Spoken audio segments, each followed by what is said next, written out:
All right, so the humidity problem that nobody is talking about in van life, well, is the fact that in any enclosed space, especially a camper van, like RVs, obviously they're like built for this kind of stuff. But regardless, humidity is probably the most damaging thing for your camper van in the long run, especially if you're using insulation.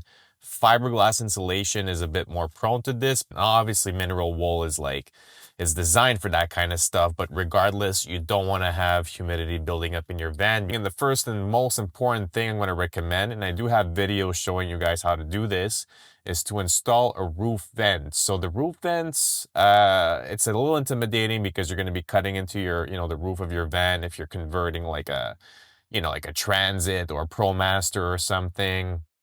If you get an RV or maybe you're building a schoolie or something, then you're probably a little bit less afraid because, like the bus is probably going to cost you like 3 or 4 grand or something. And it's like the whole point of it is that it's a DIY thing. But, like a $36,000 Ford Transit, you might be like, okay, I'm cutting a hole in my roof. I want to know what I'm doing. So these videos will give you a little bit more certainty in regards to that. But for the most part, it's pretty simple. Most of them are pretty much universal sizing. It's 14 by 14 inch, the square that you're going to cut. And ideally, I would have two of them. So the best thing I did is install the second one because that gives you like a nice circular airflow. Okay, so you have like one that's bringing air in and one that's bringing air out. And then when you're getting your roof vent, you got to make sure that it's one of those passively ventilated roof vent designs, like the Max Air ones that I recommend. You can check the links in the description for that. Basically, it's always kind of open, and surprisingly, no water ever really gets in. Well, through the actual vents, like there's a whole other design flaw with this particular model where I show you how to actually, well, not just overcome that, but overcome getting a leak in your camper van to begin with, because obviously that's going to be the number one cause of moisture and humidity buildup, and we don't even want to experience it once. Like believe me, guys, you don't want to be on the road far away from home and your roof is leaking. So check out that video. I'm going to show you how to seal it up for good, especially when you're going to be putting in those roof vents. But the actual passively air circulated design is pretty good on those things, the Max Air ones. I haven't tried any other ones, but these ones are good for that particular thing. You also obviously have the fans that come with them, right, which you can power, but I mean, that's more of a summer thing. But in general, just the passive ventilation is going to be enough. And that's really like the number one thing you can do is just have your van always ventilated no matter what. And those passive roof vents are going to do the trick.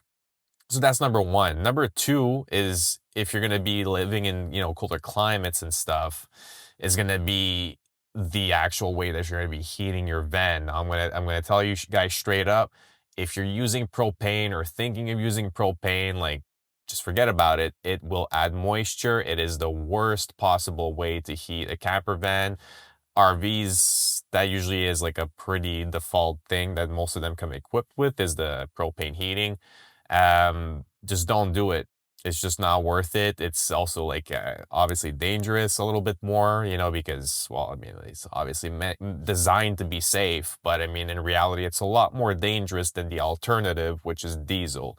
So a diesel heater, like a cheap Chinese diesel heater, believe it or not, I've had mine for like probably almost 3 years now.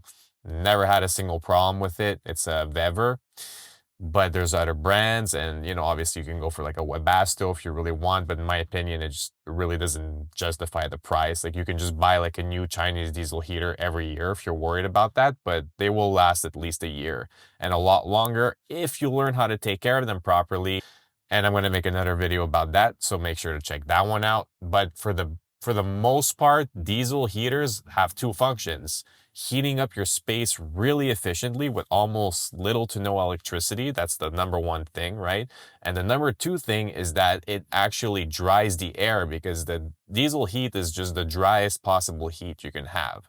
So, when you got like snow in there, like your boots, all that stuff, like by morning it's gone. It evaporates, all that stuff. And obviously, if you don't have any roof vents, there's no point, because that moisture is just going to be trapped in there, and it's going to be even worse. The heat's probably going to help mold develop. So I would say diesel heater is step number 2. I mean, if you're going to try to survive winter in your van, it's probably step number 1. But we're talking about moisture here. So roof vents first, then the diesel heater.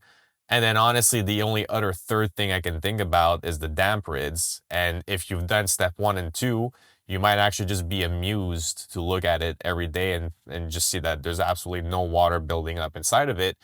And that's exactly the way that it's supposed to be. So then you realize, well, actually the moisture issue in the van, the humidity, it's not really like that big of a deal. Once you get those 2 roof vents in, even one should do the trick.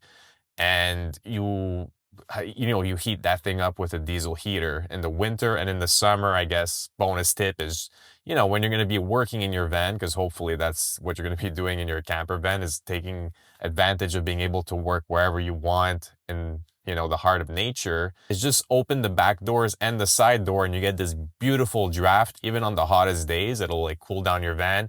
And obviously that's going to help a lot with humidity on humid days, because then you might need a little bit of a top up, right? If you're not burning diesel, obviously you don't want to be heating that in the middle of summer. Like, what the hell? Why would you do that?